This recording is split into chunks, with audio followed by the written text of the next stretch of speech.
Les decía que para nosotros poder hacer el estudio del globo ocular y sus anexos, lo vamos a dividir en diferentes partes.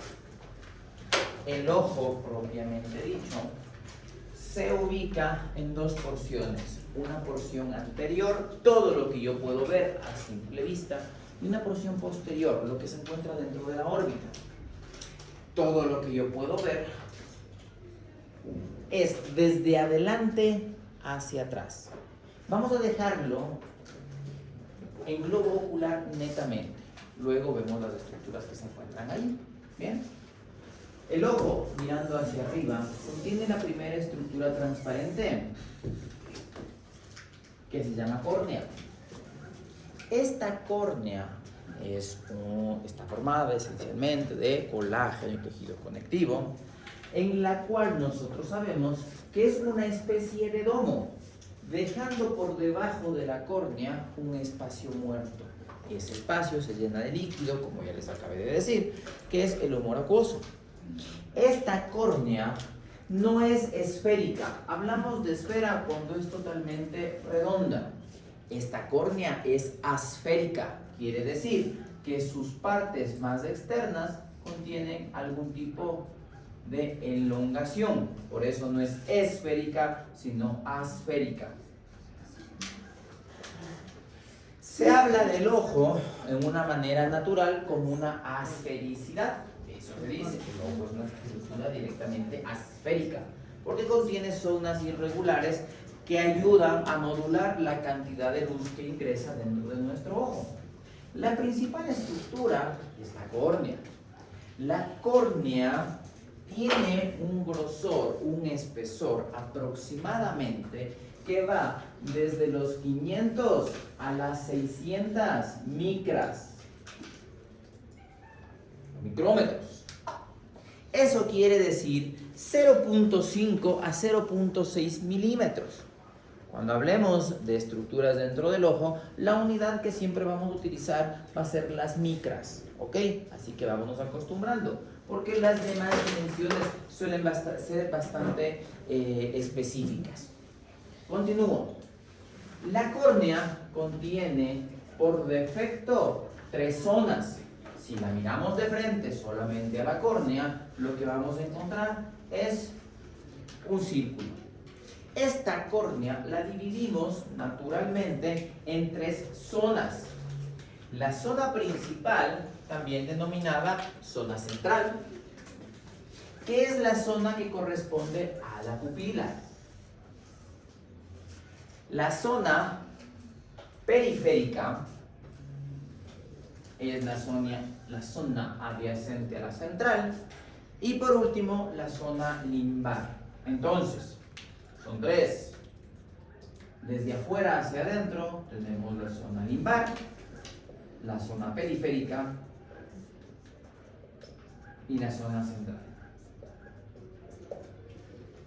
La córnea, a su vez, tiene otro tipo de medición: alto y ancho, vertical, horizontal, longitudinal, lateral, como quieran decir ustedes. De arriba abajo mide 10 milímetros y de izquierda a derecha o de lado a lado mide 12 milímetros aproximadamente. ¿Ok? Quiere decir que naturalmente la córnea no es totalmente redonda, sino es una estructura más bien ovalada.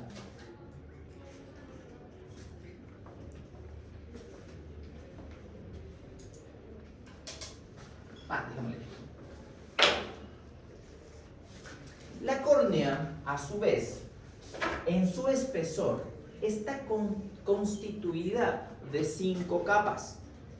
Esta córnea tiene internamente 5 capas. ¿Ok? Vimos histología, eso sí. ¿Cómo se llama la capa más externa de las estructuras? La capa que recubre a las estructuras.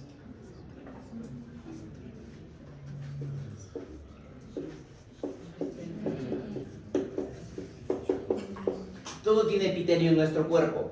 vasos sanguíneos, los músculos, los tendones, la piel por sí sola. Epi significa arriba y telio, tela o membrana.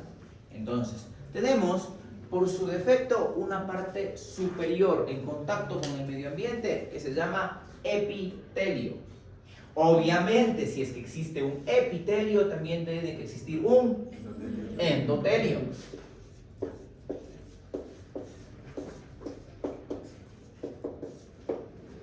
¿Cómo se llama la capa que contiene la mitad de los dos? Siempre existe un epitelio y un endotelio, y en medio existe un mesotelio o estroma.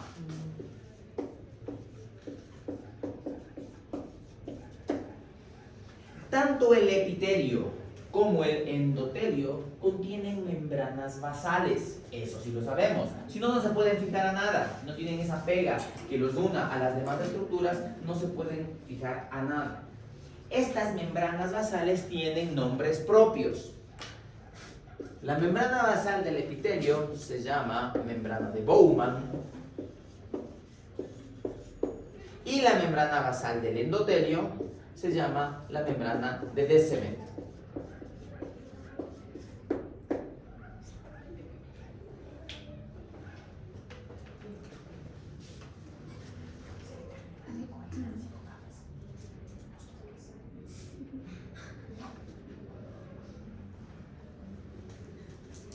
Entonces tenemos 5 capas de la córnea: epitelio, membrana de Bowman, estroma, Descemet y endotelio. Obviamente, el apellido de estos es corneal. Entonces tenemos epitelio corneal, membrana de Bowman, estroma corneal, membrana de Descemet y endotelio corneal. ¿Ok? Hasta aquí todo fácil.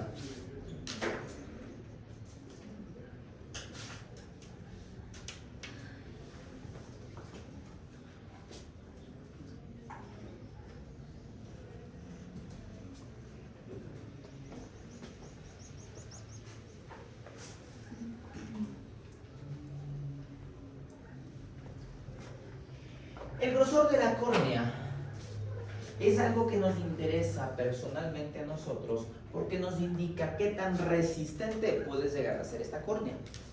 El estudio que se hace en vivos para saber cuánto mide el grosor de la córnea se llama paquimetría.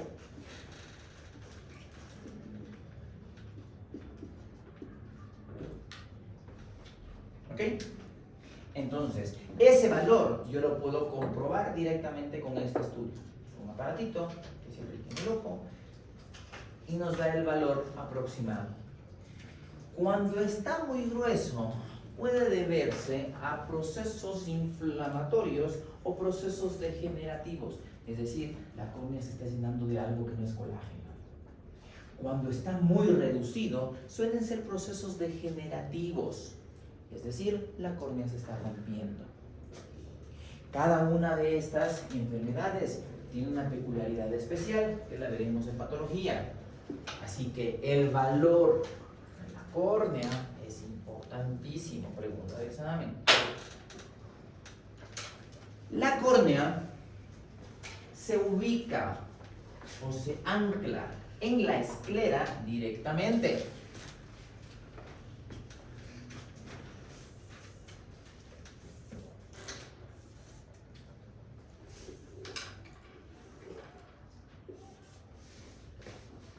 La esclera recibe a la córnea como que fuera la luna de un reloj.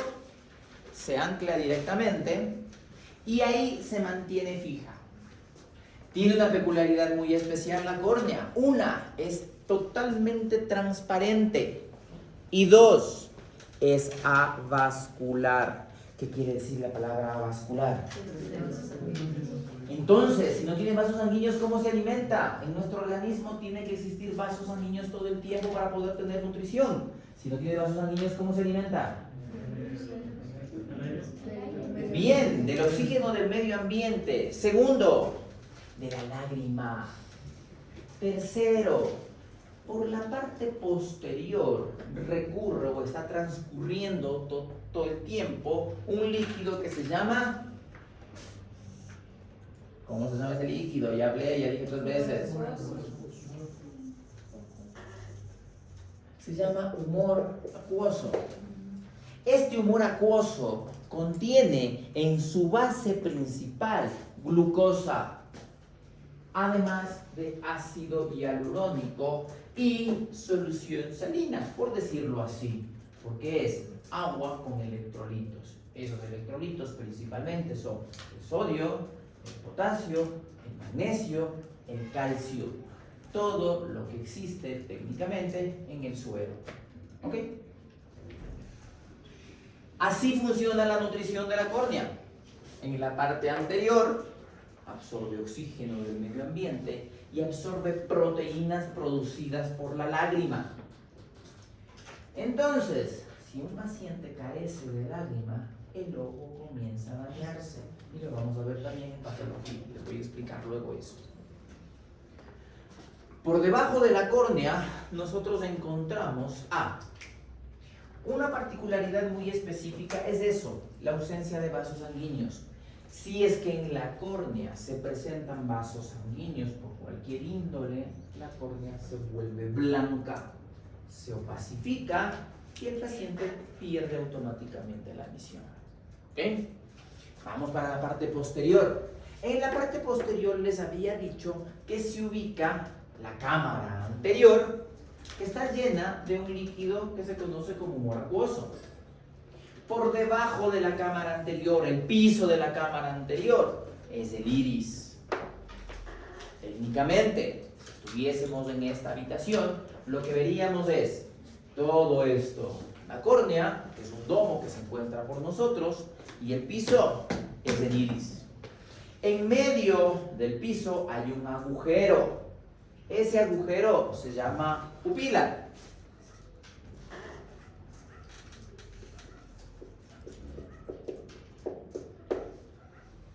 El iris está compuesto principalmente por células, por membranas o fibras musculares y por pigmento, ¿ok? Melanina principalmente. Contiene vasos sanguíneos en la parte posterior, músculo en la parte intermedia y pigmento en la parte anterior. Es un músculo extraordinariamente fino y muy lábil. Es propenso a inflamaciones y es una parte esencial de la uvea.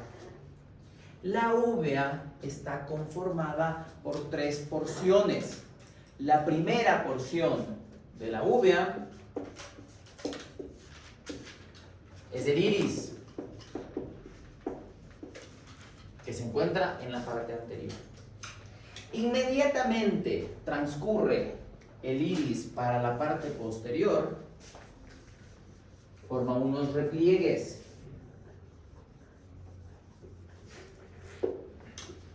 A este tipo de repliegues se le conoce como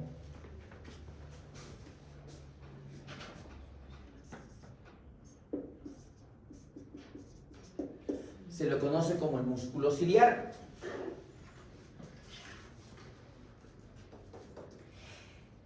Este músculo ciliar tiene 2 porciones. Una porción anterior denominada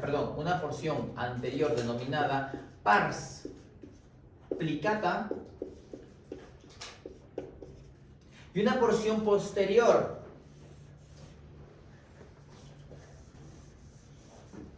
denominada pars plana.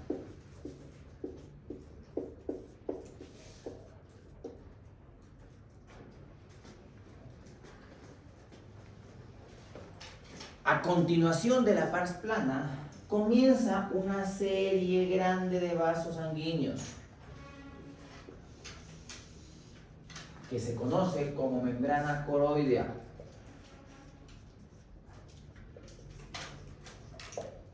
O simplemente la coroides.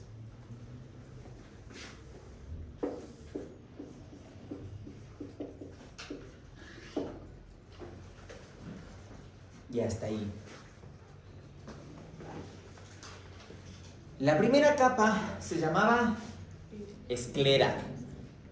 Es la capa más superficial, es esto. Es la capa más resistente. Aparte de contener colágeno, contiene miofibrillas y contiene fibroblastos que generan una especie de malla a nivel de esta. Es de color blanco.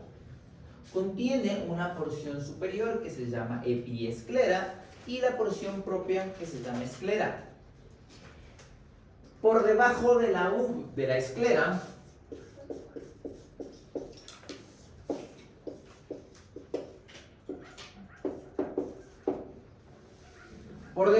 esclera se encuentra la úvea.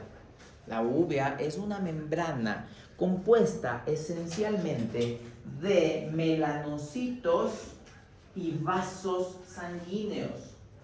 Los vasos sanguíneos que se encuentran en la úvea son de forma espiralada. Se dice que por cada centímetro cúbico que tiene la úvea, contiene más vasos sanguíneos que en cualquier otra parte del cuerpo. Ni siquiera la nefrona contiene la cantidad de vasos sanguíneos por centímetro cúbico, obviamente, que tiene la coroides. Es decir, contiene una gran cantidad de vasos sanguíneos. Técnicamente, son vasos sanguíneos los que están rodeando absolutamente todo.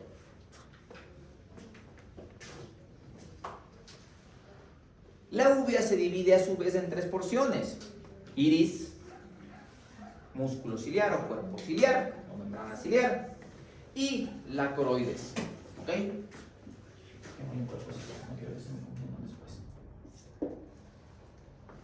En cuerpo ciliar y la coroides. El iris tiene como componente la porción muscular y el esfínter, que se llama pupila. En la parte posterior, el cuerpo ciliar, conformado de 2 porciones, la pars plana y la pars plicata, y por debajo de esta se encuentra la membrana coroidea. Tercera capa se llamaba la retina. La retina es una membrana fina compuesta principalmente de colágeno. Contiene en su interior fibras nerviosas. Aparte de eso, vasos sanguíneos en escasa cantidad. Comienza aproximadamente desde donde termina la pars plana, en una estructura que se conoce como la ora serrata.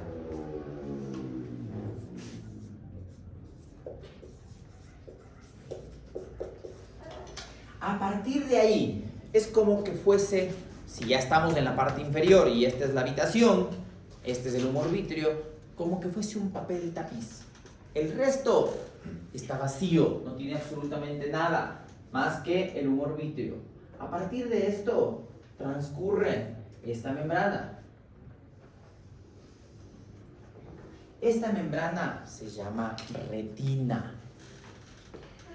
La retina es la parte neurosensorial del ojo. Es la que es capaz de absorber la luz que ingresa mediante los medios transparentes y transformarla en impulsos eléctricos. ¿Cómo hace esto?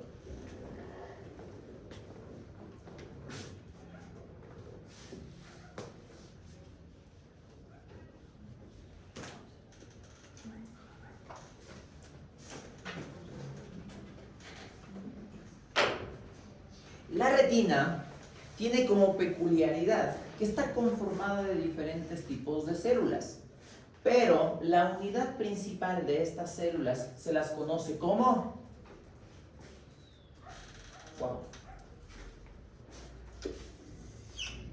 se llaman fotorreceptores. Su traducción, receptores de luz. Si nos estamos acordando, ¿verdad? Ya nos acordamos de anatomía del colegio. Me acuerdo que me dieron en el colegio. Los fotorreceptores se dividen en 2 grupos. ¿Cuáles eran? Conos y bastones. Muy bien. Los conos denominados de esa forma porque en realidad parecen conos. Vistos al microscopio, tienen una especie de puntita en la parte inferior. Y los bastones porque directamente son totalmente cilíndricos. ¿Ok?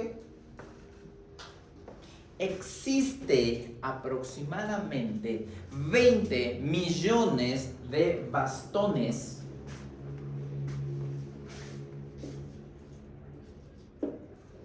y 5 millones de conos, pongámosle como TikTok. Ahí me van a entender mejor. Es decir, existe muchísimo más bastones que conos. Los bastones sirven para poder absorber la luz cuando no hay luz. A eso se le conoce como visión escotópica o visión en luz tenue. En ausencia de luz no vemos un carajo. En luz tenue. Cuando nosotros estamos en este ambiente, están funcionando los fotorreceptores dispuestos a absorber luz y color. Esos fotorreceptores son los conos. ¿Ok? En mi clase de anatomía me decía mi profesora, de cuenta, doctor, que tiene un cono de lado. Los conos tienen un montón de colores. Así se va a acordar. A esa visión se la conoce como luz fotópica. O básicamente visión de luz o visión de colores. Mientras que los bastones son los que utilizan los cieguitos. Cuando no hay luz, es visión escotópica o luz nocturna.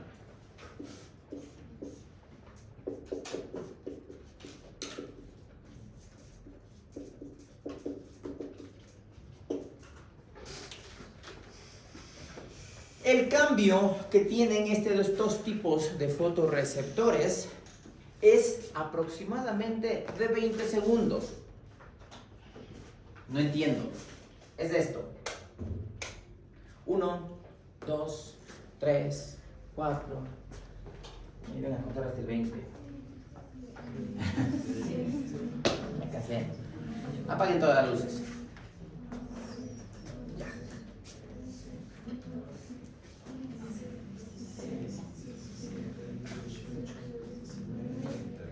Bien, este es el valor de adaptación a las cosas oscuras. ¿Se dan cuenta que nuestros ojos comienzan a ver sombras?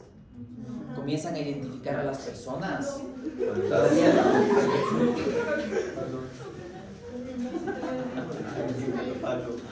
Ok. A partir de los 20 segundos comienza a haber una diferenciación entre conos y bastones. Ahora sí, comenzó la luz. ¿Se dan cuenta? Ya no está tan oscuro como en un principio. Todo lo que son bastones se van siendo reemplazados por los... todo lo que son conos van siendo reemplazados por los bastones. Si hacemos un paneo general, comenzamos a ver que ya aparecen las personas. Ya comienzo a ver unas cabecitas por ahí, ya comienzo a ver un poco de figuras, ya comienzo a ver hasta puentes. Y pasa lo mismo en reversa.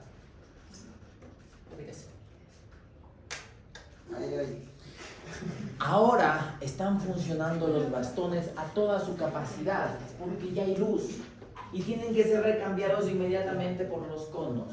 A eso se conoce como periodo de adaptabilidad. Así es como nosotros podemos reconocer las cosas en un periodo de tiempo. Les ha pasado muchas veces, cuando entran al cine no ven nada. Pero ya se sientan y pasa unos 10, 20 minutitos y se ve como que todo se hubiese aclarado, como que ya puedo reconocer inclusive hasta los números de las sillas, ¿sí? Ese es un periodo de adaptabilidad y depende específicamente de una vitamina o un precursor de la vitamina que es el retinol. En pocas palabras, el precursor es la vitamina A. Muy bien. Es específicamente para eso, para que funcione. ¿Ok? Y hago un pequeño paréntesis. Nosotros tenemos idealizado que la vitamina A, técnicamente las zanahorias, nos ayudan a mejorar la visión. En realidad, lo que hacen es mejorar el metabolismo de la retina. técnicamente, ayudan a que este periodo de adaptabilidad sea mucho más rápido. No podemos consumir mucha vitamina A porque produce encefalopatía por vitamina A, pero consumida de forma ordinaria hace que este periodo de adaptabilidad sea mucho más rápido. Cuando pasamos en carencia de la vitamina A lo que se denomina escorbuto, nosotros comenzamos a perder esta adaptabilidad y lo que tenemos es una enfermedad que se llama ceguera nocturna. ¿Han escuchado de eso? ¿Okay? No me meto más porque no tengo que hablar muchísimo de eso. Continúo. Solo la retina, que es una membrana extraordinariamente fina, es tan delgadita como la telita que recubre a los huevos. Cuando pelamos el huevo duro y vemos la telita, así de fina es. Muy, muy, muy delgadita. Y muy sensible a cualquier tipo de traumatismo. Esa telita fina contiene fotorreceptores.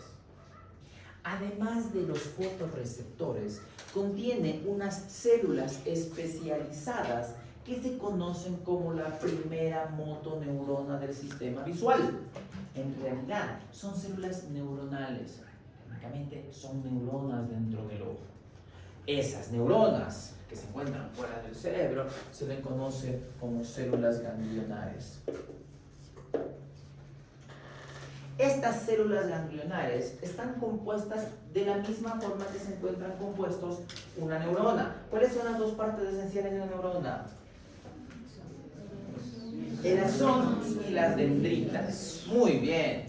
La dendrita en este caso es una dendrita larga que se va hacia el cerebro. Y esa dendrita se la conoce como fibra nerviosa. Entre los fotorreceptores y las neuronas existen unas células que se llaman células de conjunción, es decir, células que unen a estas dos, que son en diferentes tipos. Estas células son células horizontales, células amácrinas y células bipolares. Son básicamente una conexión entre los fotorreceptores y las células ganglionares. ¿Okay? Los fotorreceptores absorben la luz, la transforman en impulsos nerviosos, la transmiten a través de unas células de conjunción, principalmente las células bipolares, y las pasan a las células ganglionares para que se las lleven para el cerebro. Así es como funciona. Y toda esta máquina se encuentra a nivel de la retina. Cuando veamos retina, les volveré a preguntar esto.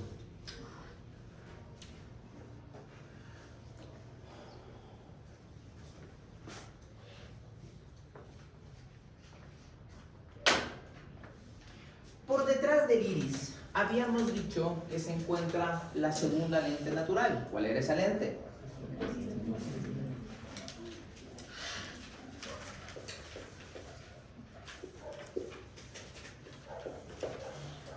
El cristalino no se encuentra flotando dentro del ojo.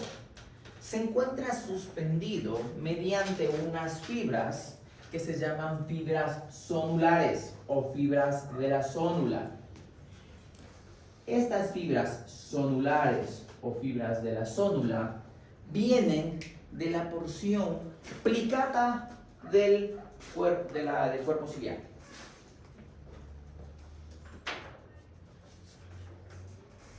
La pars plicata, que recibe su nombre por eso mismo, por estar toda hecho una maraña de vasos sanguíneos, dona estas fibras que suspenden al cristalino. La pars plicata, junto con las fibras de la zónula, son aquellas que son capaces de mover el cristalino hacia arriba, hacia abajo, y aparte de eso, cuando se contrae, el cristalino se hace delgadito. Y cuando se sueltan las fibras, el cristalino vuelve a ponerse en una posición o un grosor normal. Toda esta acción se llama acomodación, es lo que les decía la vez anterior. Esta es el responsable de que se produzca todo esto. El cuerpo ciliar, también denominado en esta porción el músculo ciliar, al momento que se contrae, genera visión de cerca y cuando se suelta, genera la visión de lejos. Cuando nosotros estamos viendo mucho tiempo de cerca, muchas veces las fibras tienden a quedarse contraídas. A lo que hablábamos cuando decíamos una miopía inducida. ¿Se acuerdan? Bien. El cristalino, a su vez, está contenido dentro de una bolsa. Esta bolsa es una bolsa fibrosa que se llama cápsula cristaliniana. Y tenemos una cápsula anterior y una cápsula posterior. Por detrás del cristalino y sosteniendo toda esta estructura del ojo se encuentra la membrana hialoidea que habíamos comentado. Esta membrana hialoidea contiene en el centro al humor vítreo.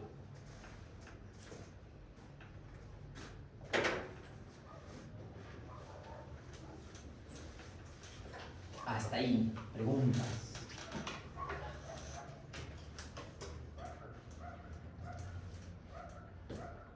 Demasiada ciencia. Les dije que tomen un café. Continuamos.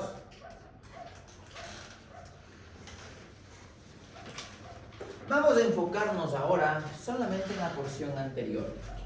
¿Ok?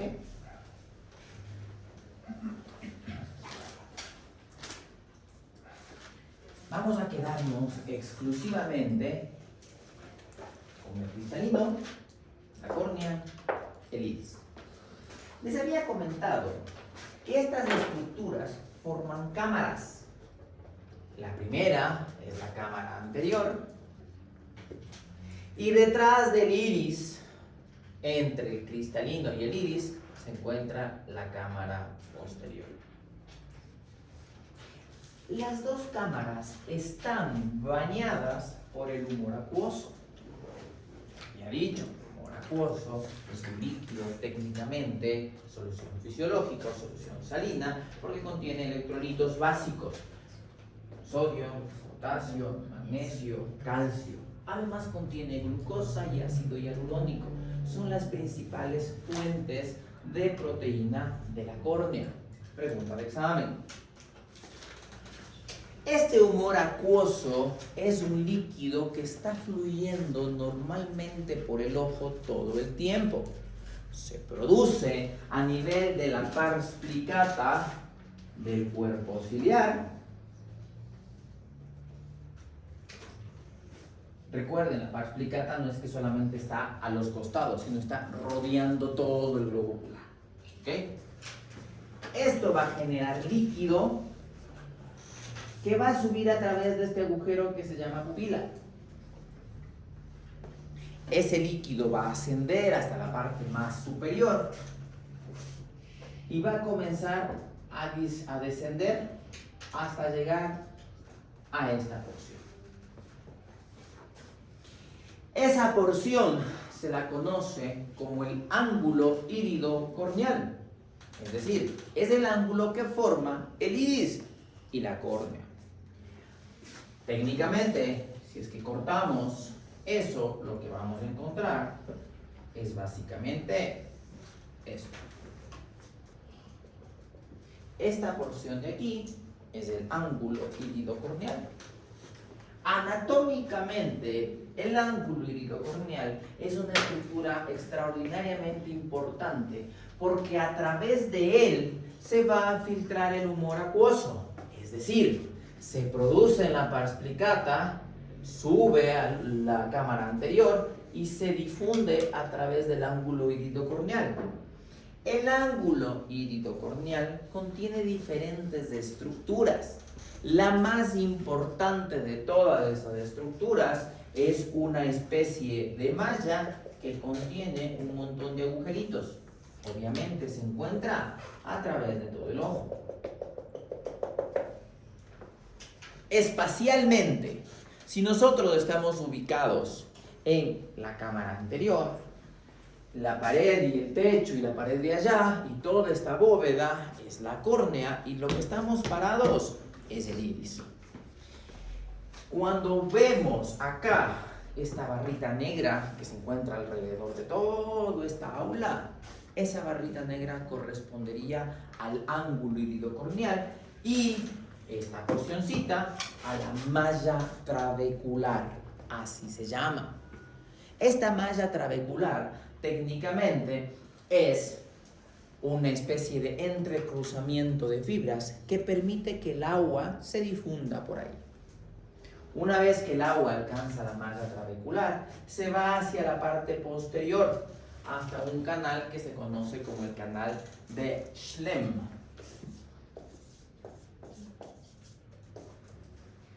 El canal de Schlemm es un tubo que es capaz de recoger este líquido y mandarlo a la circulación sanguínea nuevamente. Así, este líquido se difunde a la circulación de la epiesclera y vuelve a formar parte de la sangre. Y el ciclo se repite una y otra vez. Técnicamente, depende mucho de la cantidad de líquido que esté adentro del ojo para dar la tensión del ojo. Es decir, si es que hay muy poco líquido, el ojo se aplasta. Si es que hay mucho líquido, el ojo se encuentra en altas tensiones. Cuando baja la presión, se llama hipotensión ocular. Y cuando sube la presión, se denomina hipertensión ocular. Si el ojo está muy inflado, comienzan a morirse las estructuras internas del ojo. Si el ojo se desinfla, comienzan a despegarse las estructuras internas del ojo. Entonces quiere decir que tiene que estar muy bien equilibrada esta tensión interna. La tensión del ojo se mide, al igual que la tensión arterial, en milímetros de mercurio.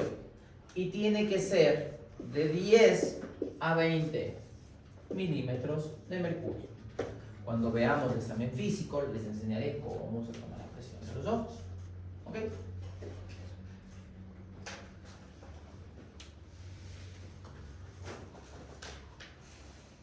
Hasta ahí. Preguntas.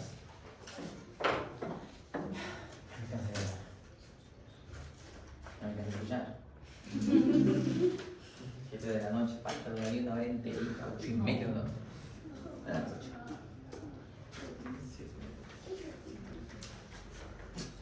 ¿No puedes repetir lo del canal de Schlemm que pasaba ahí?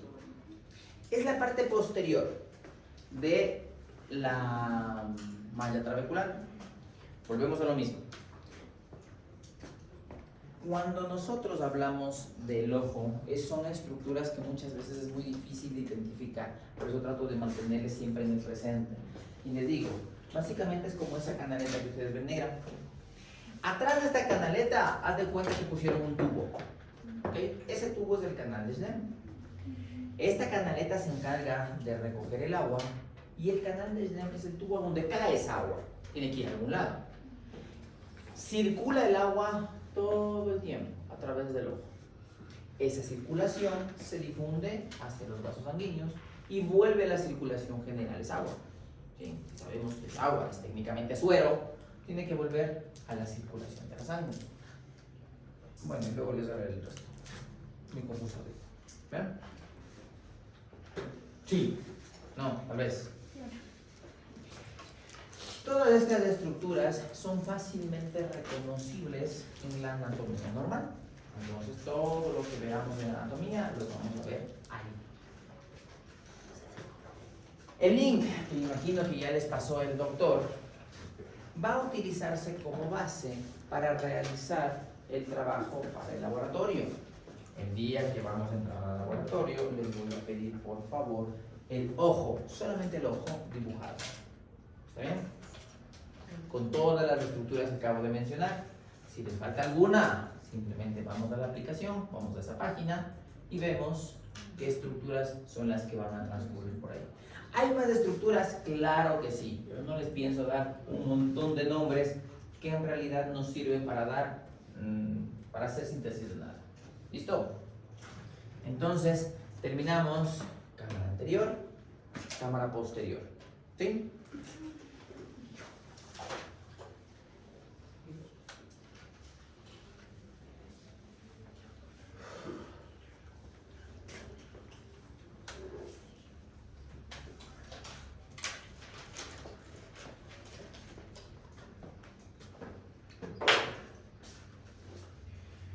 Les decía que por fuera del ojo nosotros encontramos... ¿Qué pasa, doctora?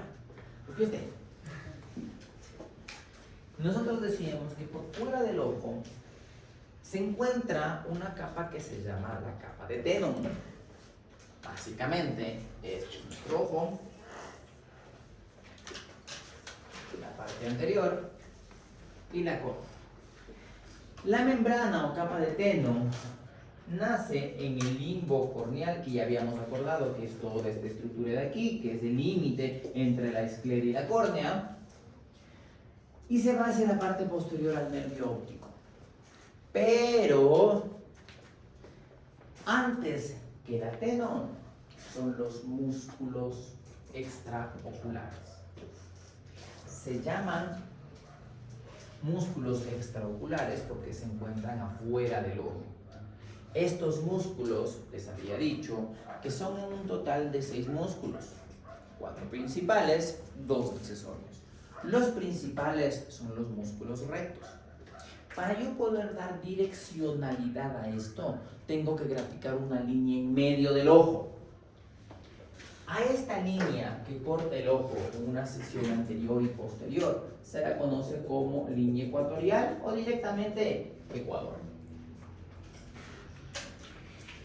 Los músculos se ubican, los 4 principales nacen desde la parte posterior de un anillo fibroso, también denominado el anillo de Sim.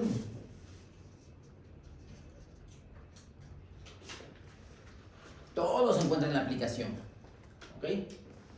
Es un anillo fibroso que contiene todos los músculos y se ubica en la parte posterior de la órbita. Todo lo verde que acabo de dibujar es hueso.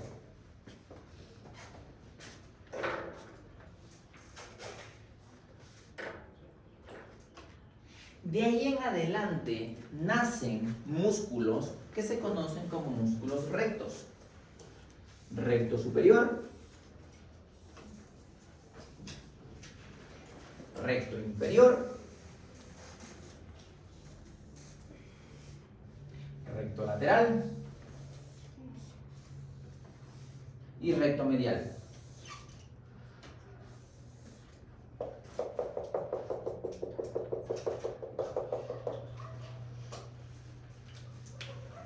Esos músculos son capaces de generar los movimientos primarios del ojo, arriba abajo, derecha izquierda.